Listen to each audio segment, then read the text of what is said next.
Welcome to Campfire Stories. Welcome back, friends. When we left them, Lucas, Meyers, and Nora stood in the vault of a small-town bank holding everything at last. A ledger that could unmake the certain people.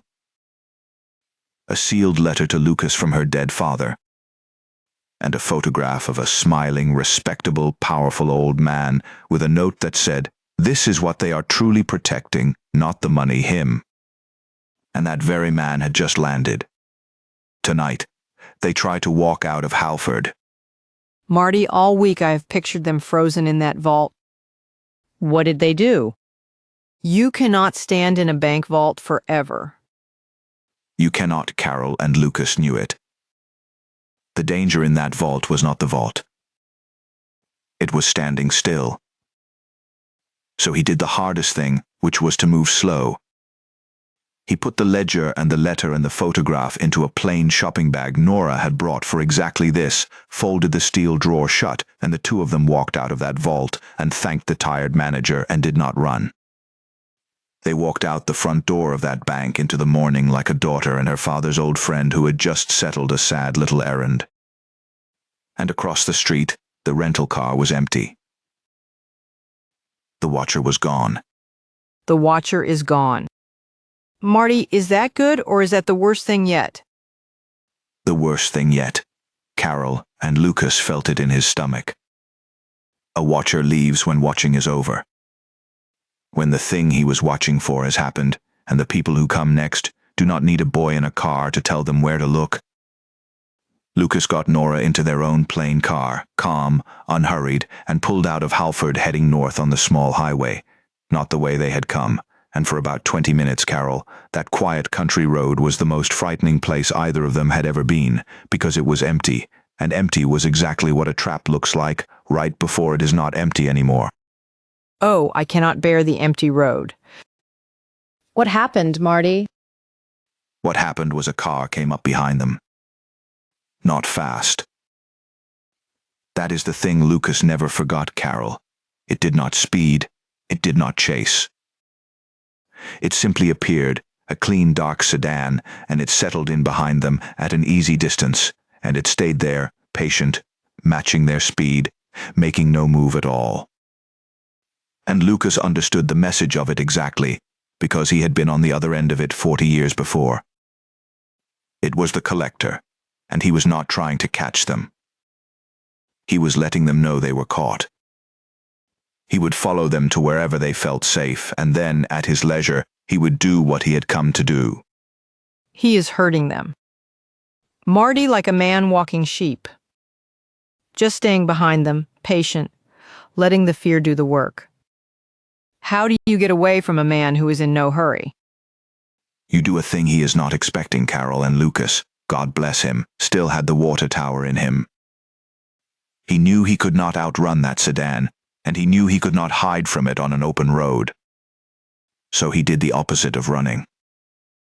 Up ahead was a little town, smaller than Halford, and in it, the one thing Lucas was betting on, a busy morning market on the main street, people, trucks, a crowd.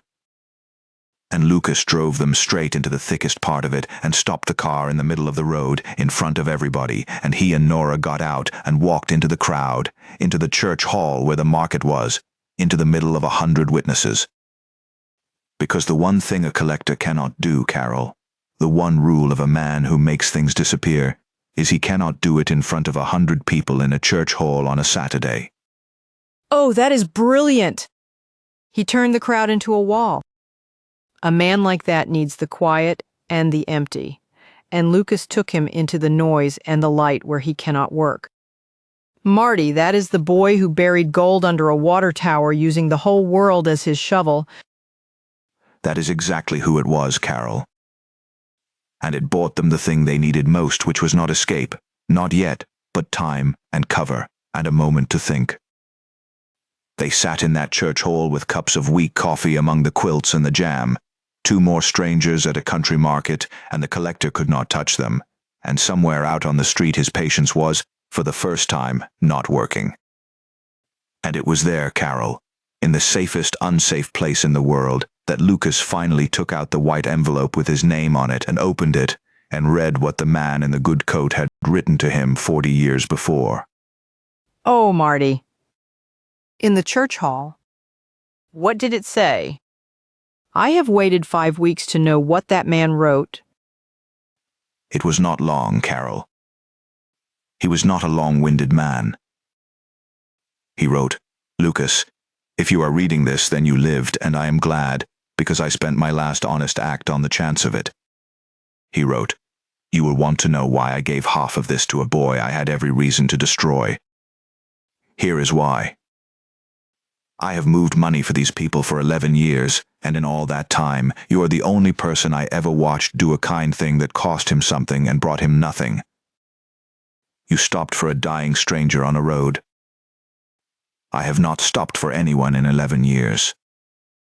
I decided that night that if my insurance was ever going to be used, it should be half in the hands of the last decent person I ever met, and half in the hands of my daughter, who is the reason I am not decent, because everything I did to keep her. Use it or do not. But if you use it for the reason I could not, because it is right, and not because you are afraid." Oh, Marty. Oh, that poor man. Everything he did to keep his daughter. And he saw the good in that boy on the highway, and he trusted it with his life.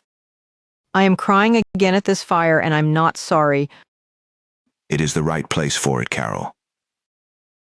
And that letter did something to Lucas Meyers that 40 years of running never had.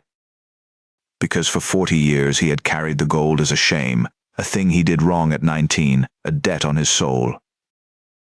And a dead man had just told him from inside a bank box that the one thing he had done right, the thing he had thought did not count, the stopping for a dying stranger, was the reason any of this was possible, the reason the certain people could be destroyed at all. Nora watched him read it, Carol, and she said his whole face changed. He put the letter over his heart again, and he looked at her and he said, "All right. Your father said to use it because it is right and not because I'm afraid. I have been afraid for 40 years. Let's do it the other way." Oh, Marty? He is not running anymore. He is turning to fight, and now he is doing it for the right reason. But how, Marty? They are two people in a church hall with a collector outside and a powerful man landed and a ledger nobody will believe against a pillar of the community. How do you use it? That, Carol, was the question Nora had already been turning over, because she was her father's daughter, and she understood the one hard truth about the ledger that Lucas, in his hope, had not yet faced. He wanted to take it to the police. And Nora had to tell him the thing that broke his new courage for a moment. She said, "Lucas, the man in that photograph shakes hands with the people you would take this to. That is what respectable buys. If we hand this to one office, one officer, one paper, it goes to him and it vanishes, and so do we, and it will look like an accident.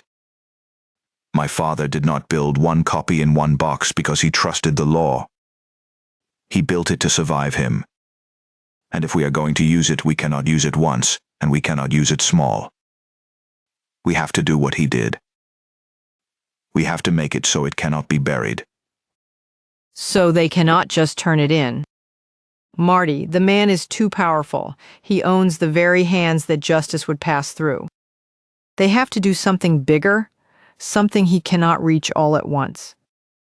What in the world does that look like for two people and a shopping bag?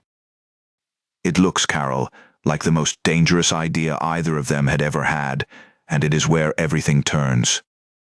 Because Nora looked at her father's ledger, and at the photograph of the smiling man, and she said the thing that would carry them into the last of it. She said, "We do not need the police. We need this to be in 100 hands at the same moment, so that killing us changes nothing.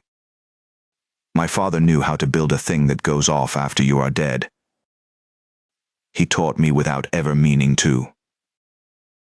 And out on the street, a patient man in a dark sedan waited for two frightened people to make one lonely mistake, not knowing that inside that church hall, the frightened people had just stopped being prey and started building a trap of their own. You cannot leave me here, Marty, not now that they have finally turned around. What is Nora's plan to put it in 100 hands so that they cannot be silenced? Does that patient collector let them walk out of that little town, or does he close in the moment the crowd thins? And the man in the photograph, the smiling pillar, what does he do when he learns the boy from the water tower has his whole life in a shopping bag and is no longer afraid? I'm on the edge of my seat and I'm staying there all week. Nora's trap, and what the certain people do when they realize the hunted have turned, is where we go next time. Until then, sleep warm, keep the fire high, and remember the most powerful thing a frightened person can do is decide, all at once, to stop being afraid. I'm Marty Shepherd. And I'm Carol, and I have never been so proud of two people at this fire. Hold your own close and come back for part 6.